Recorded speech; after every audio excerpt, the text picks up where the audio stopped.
Channel. Broadcasting Service.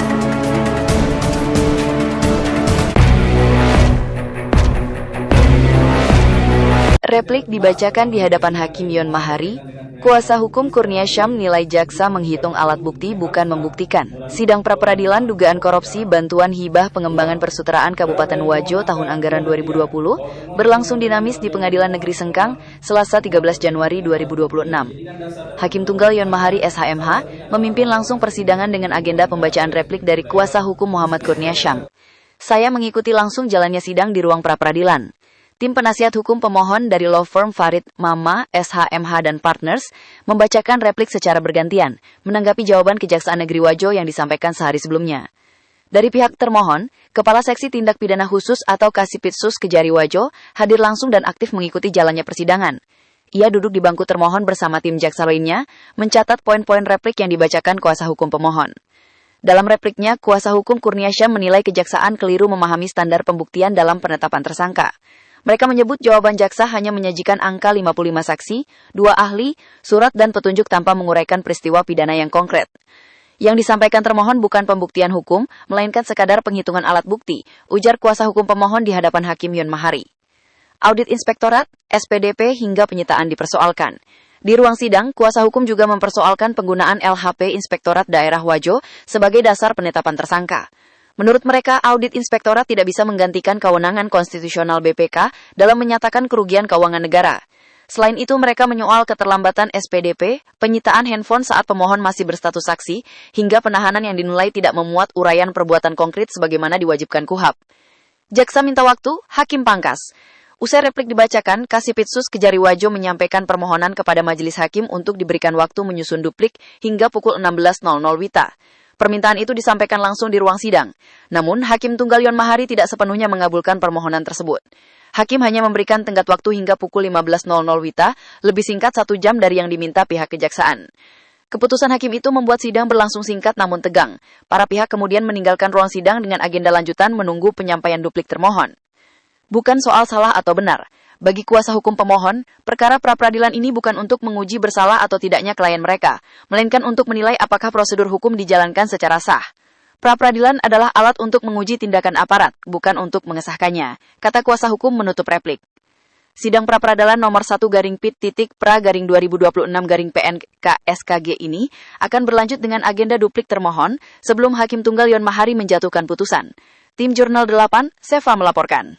Untuk itu, kami sebagai penasihat hukum akan memaksimalkan semaksimal mungkin untuk mengajukan pembuktian terhadap dalil-dalil yang sudah kita kemukakan dalam permohonan pra-peradilan itu sendiri.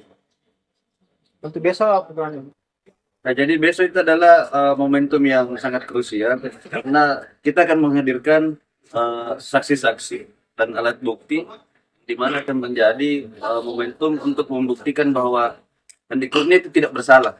Muhammad Kurnia Syam tidak bersalah. Mohon maaf, ini yang harus diluruskan bahwa Bapak Muhammad Kurnia Syam itu adalah orang yang dikambing hitamkan dalam salah satu proyek. Nah, yang itu yang harus diluruskan. Tapi kita tidak di dalam momentum besok kita tidak masuk kepada pokok perkara, tapi khusus untuk permasalahan uji materialnya di dalam peradilan. Terima kasih. Kalau yang dimaksudkan tadi, mohon maaf, mungkin bukan uji material, tapi lebih tepatnya uji secara formil atau secara hukum formilnya, secara prosedural yang termuat dalam KUHAP. KUHAP lama karena kan Pak Muhammad Kurnia Syam ini dilakukan proses hukum waktu pada saat sebelum KUHAP dengan KWP baru terbit. Jadi kita masih menggunakan KUHAP lama dan KWP lama. Jadi yang menghadirkan besok saksi Pak? Kita hadirkan saksi besok. Berapa saksi? Besok ada 3 saksi dengan ahli yang kita hadirkan.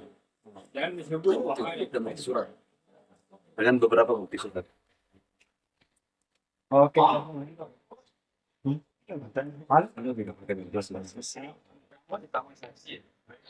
Ini atas tersangka MKS ini nama-nama saya juga disebut di situ sebagai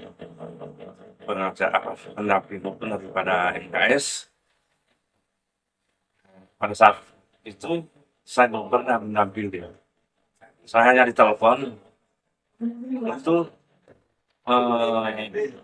mengambil semua barang-barang itu karena mereka mau dibawa ke hutan. Hanya surat-surat penyampaian kepada keluarganya yang saya ambil. Jadi di tangan itu saya dan pada saatnya Pak Kuna juga belum menyampaikan ke saya bahwa kita adalah penasihat hukumnya. Begitu juga sebenarnya saya juga tidak pernah. Jadi pada tanggal 18 penetapan tersangka itu, jadi saya hanya ambil semua dokumen, tasnya, dompetnya apa semua, dan dia bilang kepada kami itu bahwa saya makan, saya lapar. Nah, waktu dipanggil sama dibawakan surat, katanya jasa itu. Jadi tidak lama juga, hanya setengah jam saja. Jadi mereka tidak makan, jadi dia lapar itu. Dan obatnya juga disiapkan, terus bawakan jaket dengan makanan kemasan. Malam itu saya bawakan ke sana. Jadi saya pernah bicara bahwa saya sebagai pendamping. Jadi kami datang itu kan ditelepon atas nama mewakili keluarganya, karena tidak ada akses untuk telepon istrinya. Segera saya sesama. Ada yang ditambahkan Pak? Kalau saya senang Agar lebih jelas, semoga perkembangannya dikabulkan dan cepat sam bebas. Oh, Sebenarnya dia cerita